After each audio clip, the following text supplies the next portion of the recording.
While the ANA executed their first procurement, none of the 11 vendors were able to deliver all of the pharmaceutical supplies in accordance with their contract requirements.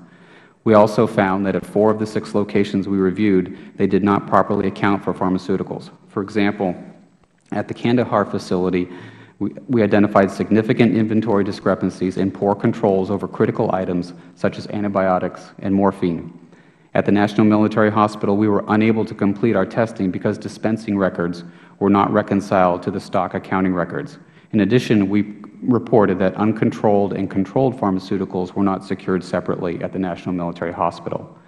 Further, procedures to implement logistics guidance and collect and report pharmaceutical usage data at the medical facilities were not developed.